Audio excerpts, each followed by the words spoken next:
आज हम पढ़ेंगे रस।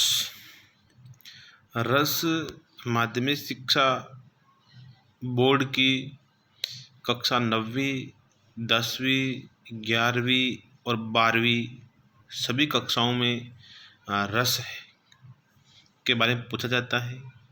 तो आज हम इसी के बारे में अध्ययन करेंगे।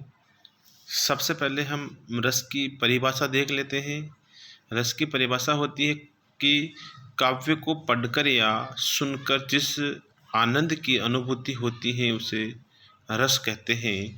अर्थात हम किसी भी काव्य को पढ़ते हैं या उस काव्य को सुनते हैं जिससे हमारा हृदय एकदम से द्रवित हो जाता है, उससे हम रस कह सकते हैं। इसके बाद आगे आता है रस के अंग। यहाँ रस के अंगों की बात हो रही है, प्रकारों की नहीं। तो रस के 4 अंग होते हैं। एक होता है विभाव, एक होता है अनुभाव, एक होता है संचारी भाव और चौथा होता है स्थायी भाव। इन चारों ही अंगों से रस की परिभाषा बनती है, रस का उद्भव होता है। तो सबसे पहले हम विभाव देख लेते हैं। तो विभाव क्या है?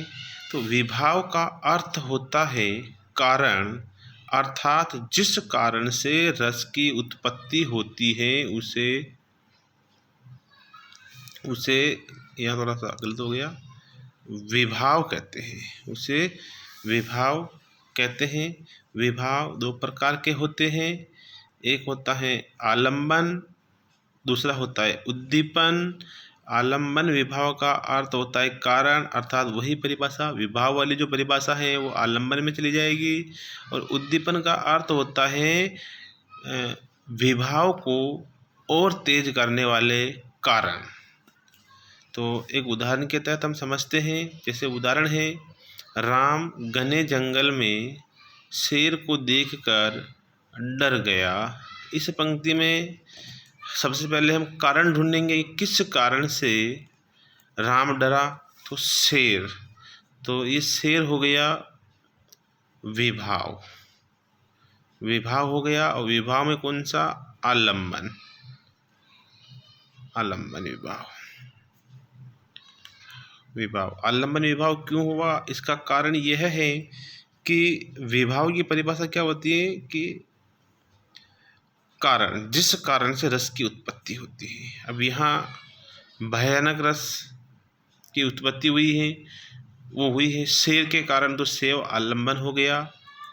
दूसरा उद्दीपन, उद्दीपन में क्या होगा? अब इस विभाव को और तेज करने वाले कारण कौन होंगे? घने जंगल, क्योंकि घने जंगलों में शेर को देखकर जितना डर लगता है उतना डर शहर में देख करके नहीं लगता है, इसलिए घना जंगल इसमें उद्दीपन हो गया, उद्दीपन हो गया। ठीक है।